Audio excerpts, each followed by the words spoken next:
मशहूर सितार वादक पंडित रविशंकर हमारे बीच नहीं रहे हैं। पंडित रविशंकर का निधन हो गया है। 92 साल की उम्र में पंडित रविशंकर का निधन हुआ। 92 साल के थे पंडित रविशंकर, जिन्होंने देश और दुनिया में ख्याति प्राप्त की है और अपने सितार के तारों से झिनकृत करने वाले दिग्गज सितार वादक पंडित रविशंकर अब हमारे बीच नहीं रहे हैं। पंडित रविशंकर का निधन हो गया है और 92 साल के थे पंडित रविशंकर। पंडित रविशंकर मशहूर सितार वादक, कई फिल्मों में उन्होंने संगीत कंपोज भी किया, लेकिन अपने सितार से उन्होंने देश ही नहीं बल्कि दुनिया में भी काफ़ी नाम कमाया। पंडित रविशंकर का निधन सैन डिएगो में हुआ है। अमेरिका के सैन डिएगो में पंडित रविशंकर का निधन हुआ। मशहूर सितार वादक पंडित रविशंकर अब हमारे बीच नहीं रहे हैं। पंडित रविशंकर 92 साल के थे।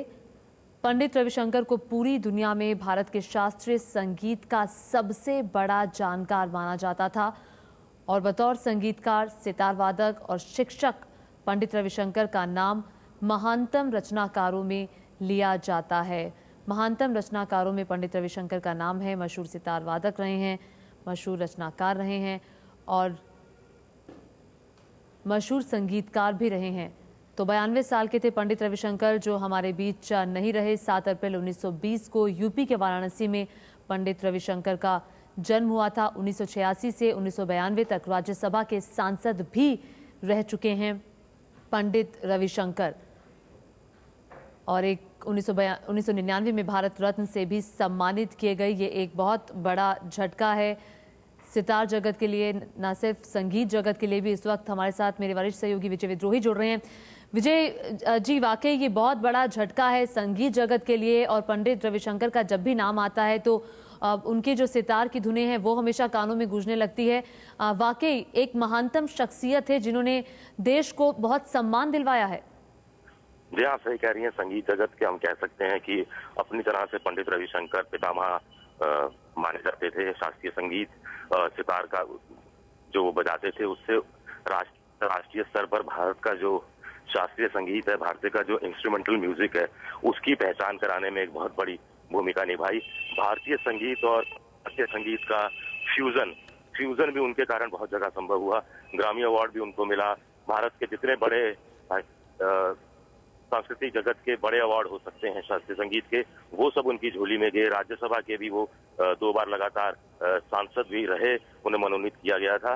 कुल मिलाकर एक भारतीय शास्त्रीय संगीत के दूत के रूप में उन्होंने पूरी अपनी एक अलग भूमिका निभाई। उनकी बेटी अनुशंका शंकर भी अपने पिता के ही राह पर चली और उन्होंने भी बहुत नाम कमाया।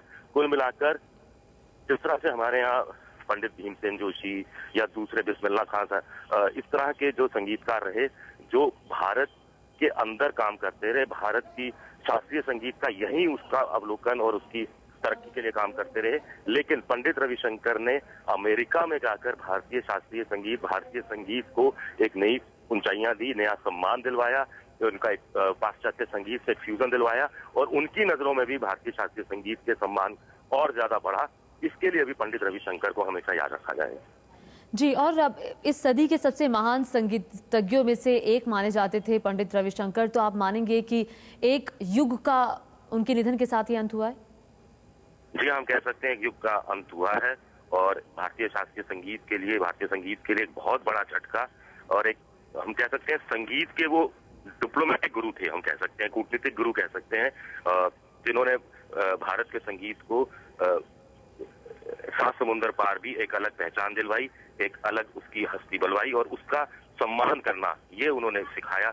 और सितार विशारद तो बहुत बड़े थे ही, इसमें भी उन्होंने नए नए प्रयोग किए थे और किस तरह से संगीत को थोड़ा आसानी से लोगों तक पहुंचाया जा सके, उसकी मकबूलियत को बढ़ाया जा सके, इसके लिए भी पंडित रविशंकर लगातार काम करते रहे।